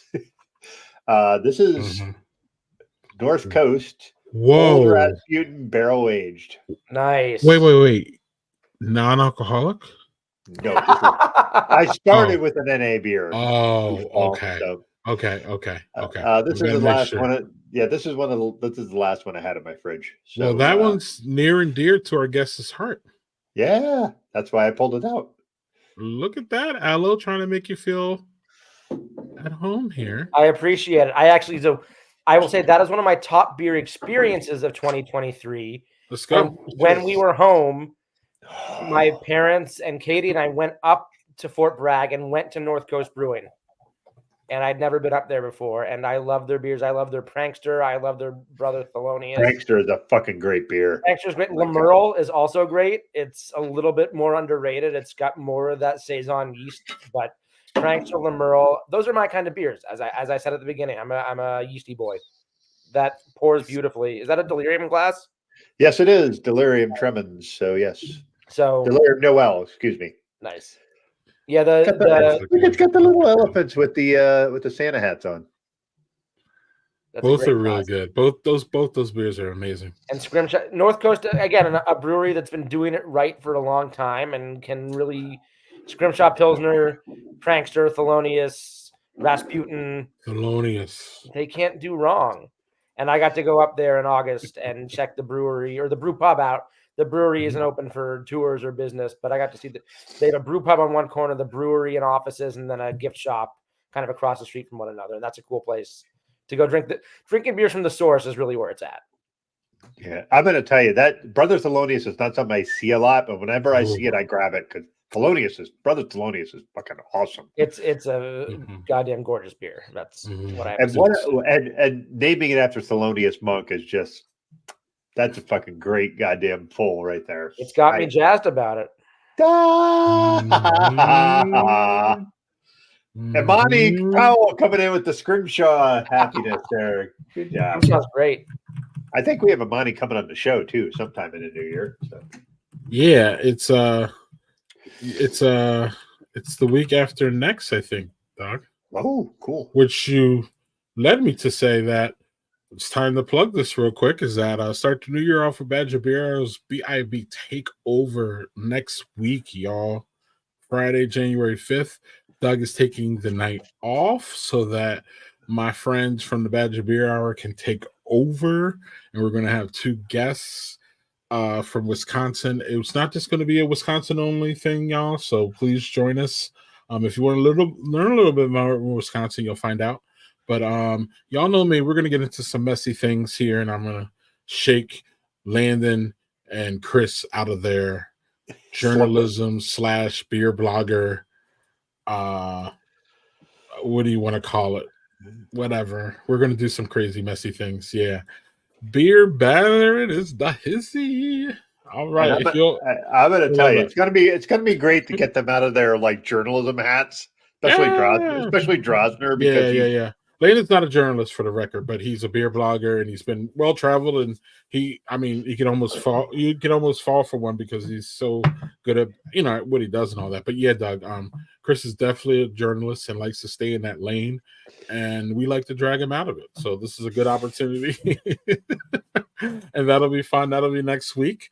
And then I think Amani is the week after, Doug. I'm pretty sure. That is correct. That is correct. I looked it up. He is next week. And he's Allo, he is a black home brewer and created a whole group where they're just a group of black home brewers. And he was at I almost said Fresh Fest, Barrel and Flow with the other folks right on who are in his group that are black homebrewers. So it's going to be great to talk to him and talk about his stuff.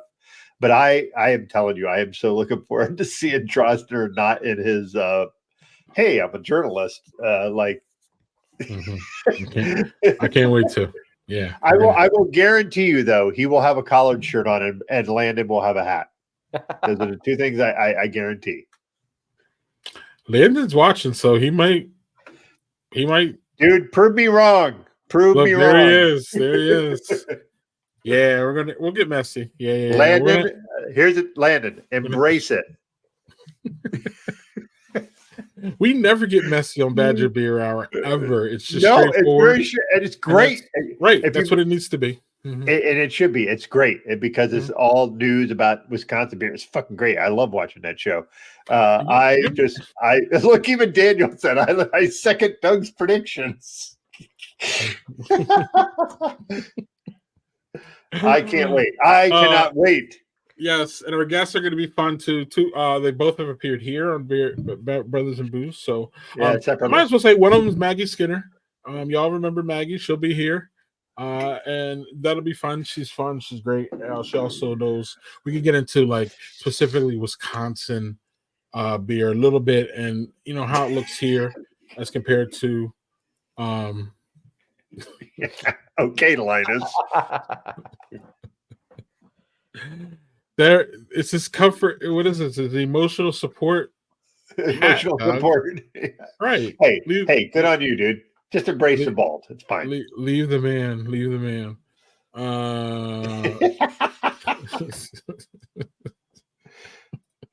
I just love when people start commenting at the end. Right. So before we get out of here, which we're going to do soon, all because it's the holiday and we're going to let Allo go. I think the word is remiss. There, Doug, you can tell me, you're better at words than me. If I didn't talk about the weekend and the holiday, we didn't. It's New Year's Eve and New Year's Day, y'all. Sunday and Monday. I hope y'all have a safe New Year's Eve. I hope y'all have all the joy you want. If you're going to have some Jomo, that's fine. So if you're going to stay in and you're cool with that, that's great. If you have FOMO and you're going to go out and meet your friends, please do. But one of the things that kind of fascinates me and frustrates me, Doug, and we've talked about this before, is New Year's resolutions. And so I want to know where y'all are at with them, and if y'all have any that you would like to declare on this live stream so people can hold you accountable, because that's how we do these things. Or if you're just going to say, I don't give a shit. So Allo, where are you at with resolutions? Do you believe them? Do you like them? Do you make them? Do you care about them? Do you want to hear about mine? Where you I at? always want to hear about yours, Greg. That's what I live for. I hope you know that. Yeah. Wondering, what are Greg Washington's New Year's resolutions? Right. It clouds my mind. No, I have goals or new beers resolutions, as you might say, if we're keeping this New all beers here. I would like to sit my advanced Cicerone exam in 2024. It's something I'm going to study for the third level of the Cicerone certification program. That is on my list of New Beer's Eve goals or resolutions. New Beer's Eve. I'd like to drink beer in 3 different states.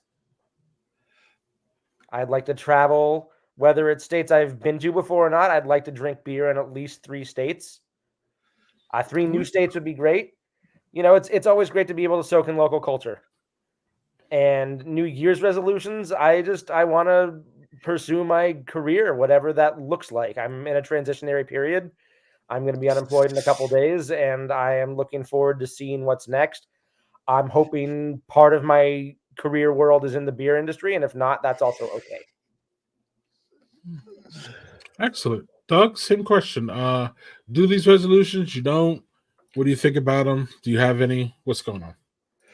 I will second Daniel's thing. I would love to have a beer with more of our group in person. I really, really would like to get out more. This year has been a motherfucker for money, for just shit going on with, like, we've had one car die, we had another car wreck, like we had to get 2 new cars, like, and we had like a kid moving out who needed some help to get moved out to Colorado, and like it's just been a cavalcade of just expenses.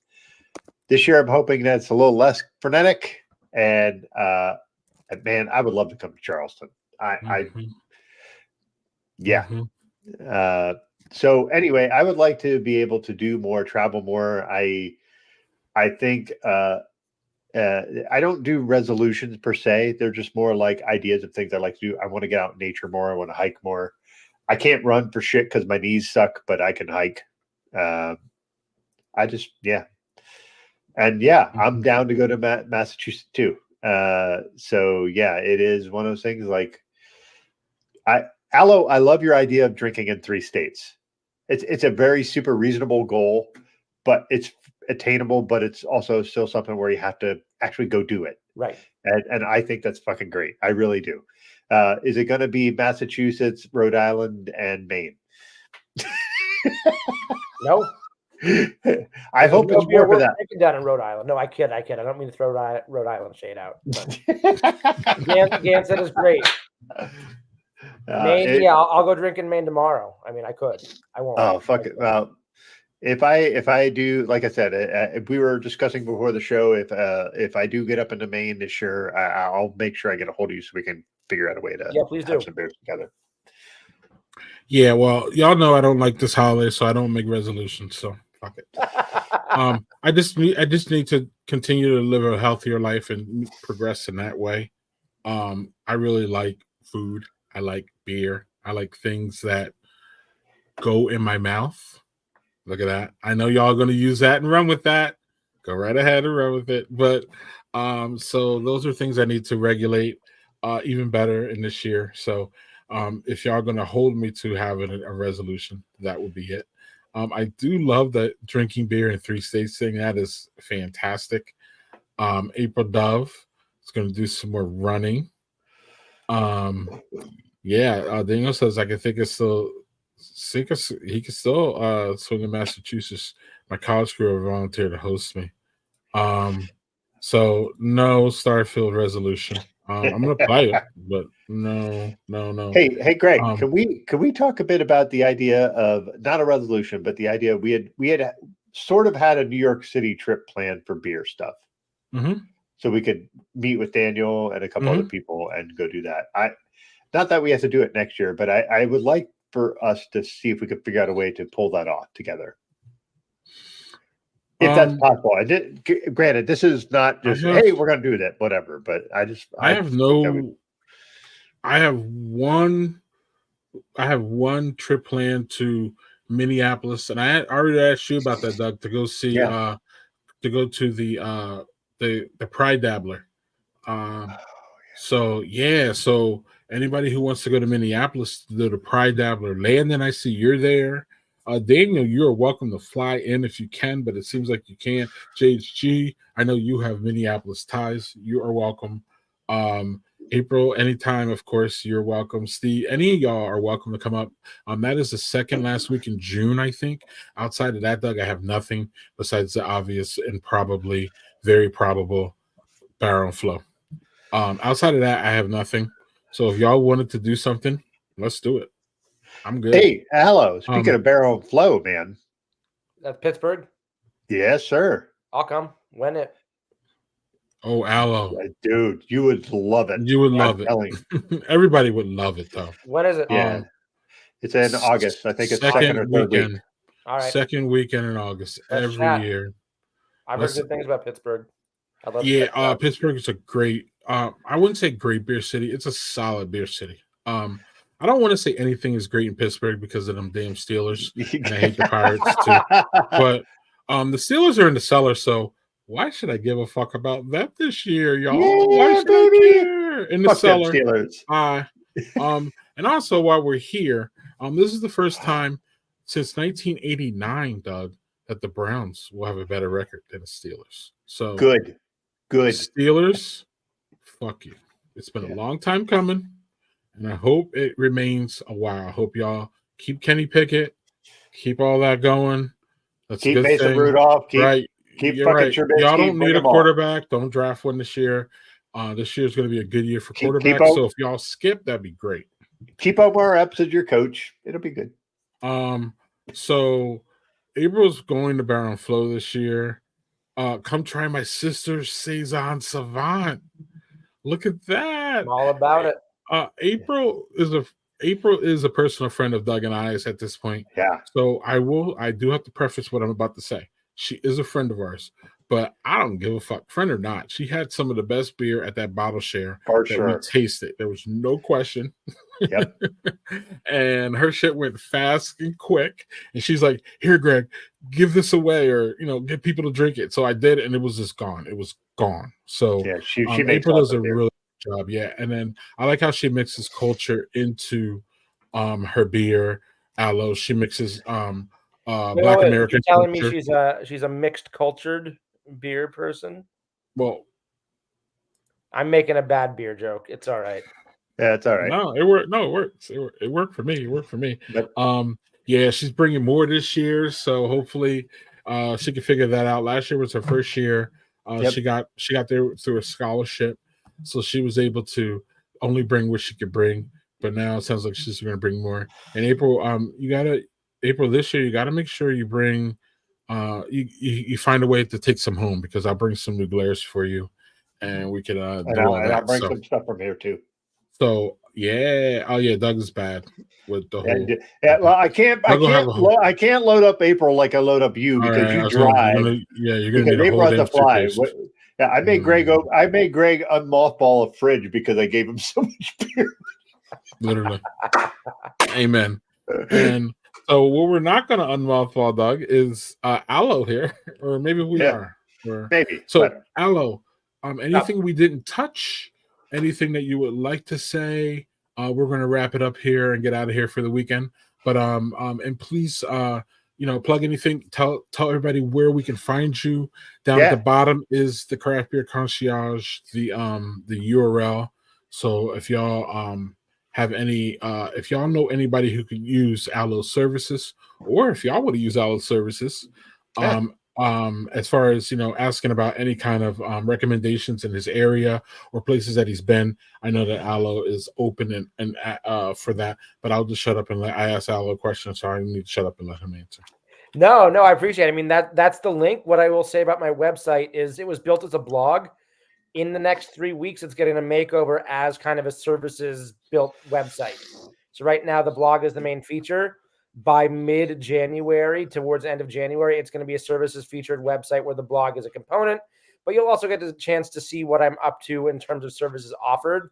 Another thing that I'm going to be offering are kind of customized beer itineraries. So if you're going to a great beer city or have dreams to go to a great beer city like Boston, like Portland, Maine, Portland, Oregon, Asheville, North Carolina, places I've been and have really loved the beer scene and know some people in, I'm happy to create customized itineraries for you, not only based on the beer scene there, but based on your beer, food, music, likes, and interests. So if you love lagers and you'd like to not go to IPA heavy places, I can craft itineraries for you that way. I can also get you in touch with people at certain breweries. So that's one of the services I'm most excited to offer. So this website right now is going to get a facelift in the new year. You'll be able to see what I'm up to. I'm also on Instagram and Facebook as Craft Beer Concierge. That's where I let a little bit of my beer kind of adventures and personality shine, as well as a little bit of that hot education stuff in there. As I said, being a certified Cicerone, I don't take with any light kind of circumstance. I want to uphold the fact that I really like to put out there great facts about the world of beer, some educational stuff, but keep it fun and approachable at the same time. And I just wanted to say thanks to Greg and Doug for having me on. This has been great. I love chatting beer. I love chatting to people, and it's been fun interacting with everybody. So those of you who I know who are on here, awesome. Those of you who I don't know, I look forward to hoping to get to know you more. Facebook friend me, at me on Instagram and the socials, and embrace that Como going into the new year. That's all I got to say. There we go. Right there. Embrace the Como. You said that you answered to anything. Jade, she's asking if you answered to masshole. I don't, because I'm not a native masshole. I'm a native Northern Californian. Oh, okay. I might answer to other things, but masshole is not one of them. So I do apologize. Good for you.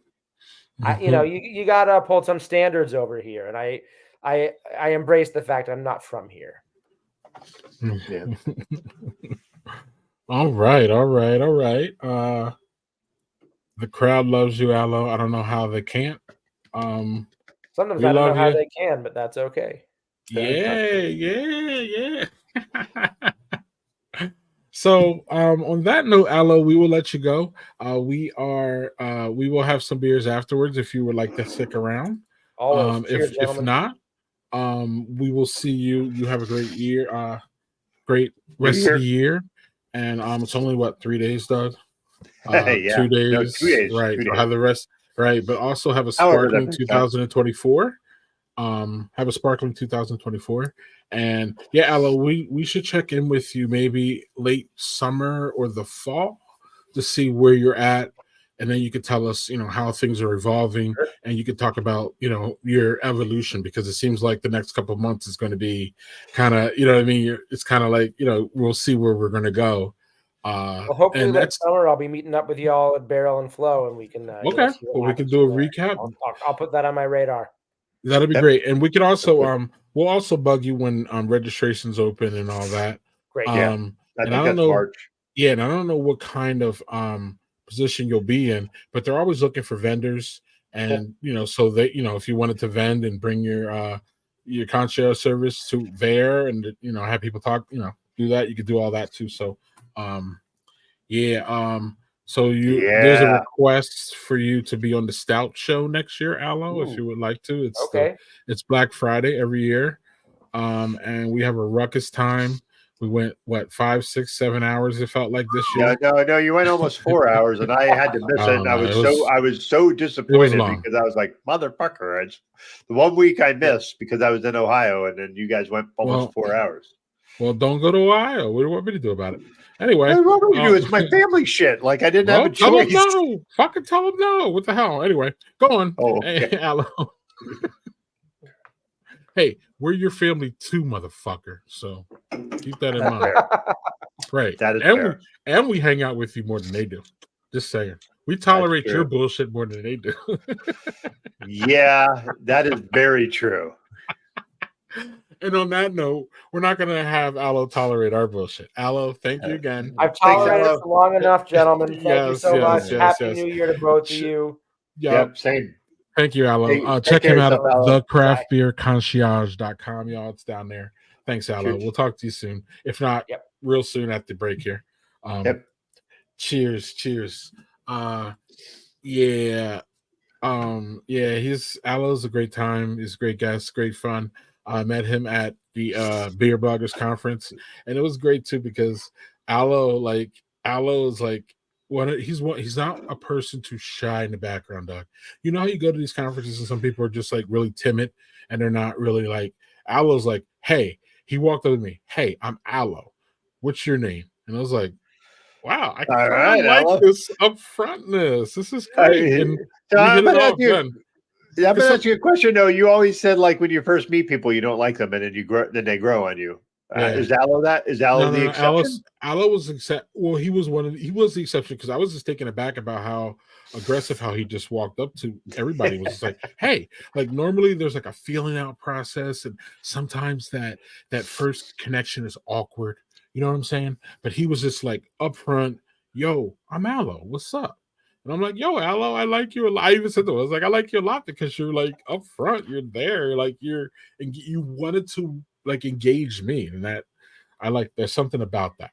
How about that? Look at that. He's like, no, I didn't immediately punch him. Hey, he didn't even immediately punch me in. He didn't like me at first too. So right. What's up, Zach? I don't think I've ever seen you in our. We have another Zach that haunts us every Friday. We have two other Zachs. We have Zach, one that really haunts us. Yeah, that's true. And he didn't say shit tonight, which was impressive.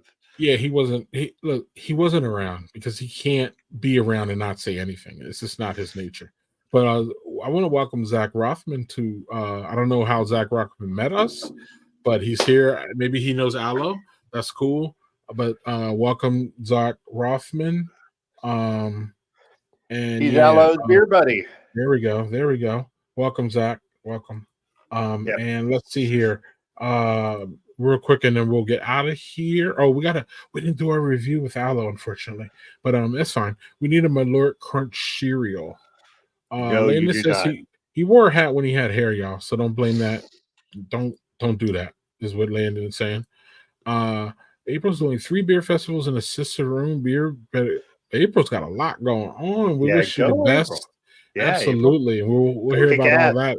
Yeah, she was our homie at Baron Flow this year. So hopefully she will be this year or last year. Hopefully she will be there this year, Doug. The reason I'm concerned is because, like, she was a rookie last year. So she's like, yo, I'm going to tag with y'all. But now April is probably more popular than us there. So we might lose her. So we just got to. Yeah, but that's good. That's what we want for her. We want her to be more popular, right? Yeah, no one said it was bad. I'm just saying, it might be time for her to move on to bigger and better pastures. For sure. Because we're nuts, so we gotta, you know what I mean? I understand if people gotta move on from us. I get all that. And speaking of moving on, Doug, we're gonna do this quick.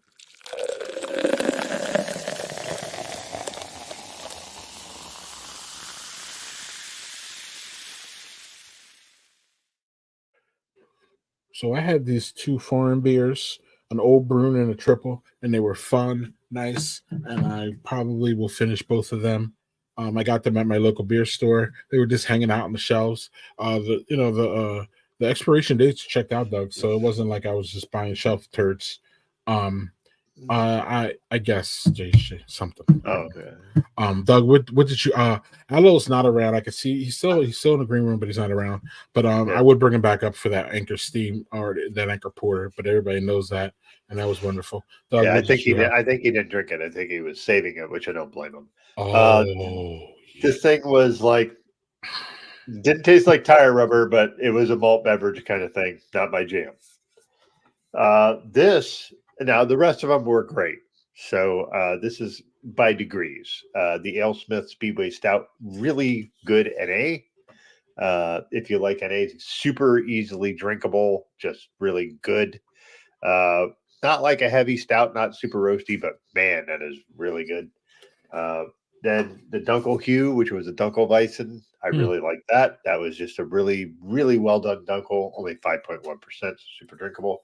And then I pulled this out for our guy Allo because the Emma Claus was like that North Coast barrel aged old Rasputin was ground. Yeah, that was fucking delicious. it is I wish phenomenal. and that was my last one. I wish I had more. This was fucking awesome. So some of us you can find eating grass, and Daniel asks imbibing, eating, or smoking. Whatever floats your boat. Yeah, all of the above. How about that? And so, as previously mentioned, next week is the Badge Beer Hour takeover BIB. Should be fun. Should be fun.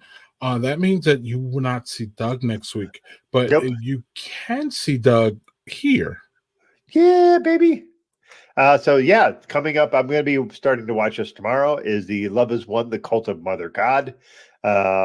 This promises to be pretty fucking nuts. Now we say this all the time that the cult trigger warnings.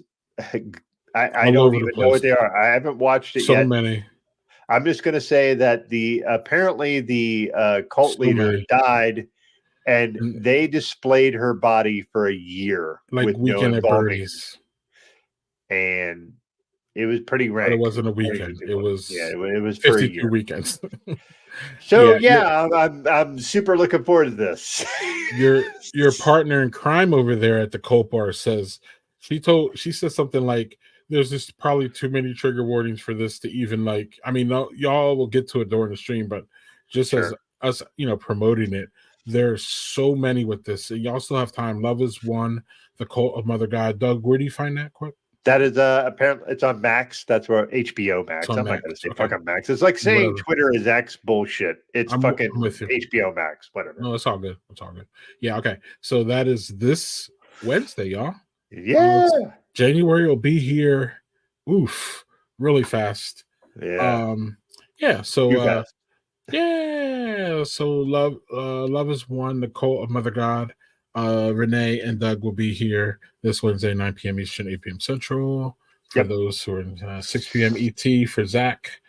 And yeah, Doug. So any last thoughts on the year that was BIB 2023?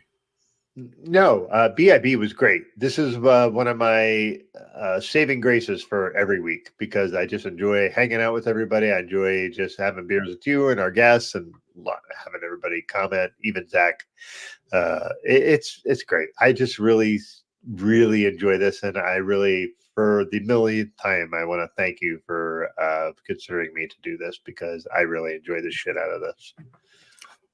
As do I. And Doug and I are thinking about rebranding, y'all. It's the first time we said this publicly. Yep. I don't know. I would personally maybe like it to be more inclusive, even with the Booze or the Brothers, or I don't know. So if y'all have any ideas about where we should go, we will not change the name unless we feel that it is appropriate. How about that? So Doug and I have not gotten to that point yet. We have some ideas that we liked. We have some ideas that were horrible. And that's really, though, what happens in the process. If y'all have any ideas, let us know. Or if you're saying, why would you ever change the name? We would love to hear that too. So any kind of feedback will be helpful because we care about what y'all think, even though, Absolutely. or we don't act like we do sometimes. How about that? Or we don't give that off, but we absolutely do. So any kind of suggestion is helpful. Hey, you like these THC seltzers? Maybe there's something there. Buds and booze. Ha ha. Buds and booze. Look at that. It's hard not to be here every Friday. Love being here for friends. We love that you're here every Friday, JHC, and that you support everything that we do, including our crazy 40 for 40 run and the other. Well, I don't mean dumb shit in a bad way, but the other dumb shit that we do. And I mean that, arguing about top sheets and toilet paper and whether food. McDonald's fries are better than Culver's and all those things. All those important things. Is Doug? Yeah, Doug Fortnite duo with Zach. I mean, he's not. That's going to happen at some point. Just go ahead and shut him up. Look at Daniel taking Zach's place of harassing you about Fortnite. Like Zach's not here, but Dan is taking one for the team. Yeah. All right, y'all. Y'all have a great holiday. Happy New Year. All that stuff. Happy holidays. Happy New Year, folks. Get your JOMO going on. I still love that word, Doug. Or get your FOMO, whichever works for you. Right. I don't like FOMO though, because it just FOMO's negative to me. That's why I like JOMO, because JOMO feels positive. How about that? FOMO feels like there's negativity there. You know what I mean? Like you're missing out. I like Como. Personally, I like Como better. Como that's a perfect thing. I would really like to say that we brought Como to the masses. It's Allo did way it. to go, Allo. Allo fucking dropping a fucking So we are important. So I'm gonna believe that going out. Okay. Whether it's true or not. And on that note, it's time for the outro. Happy New Year. Cheers, folks.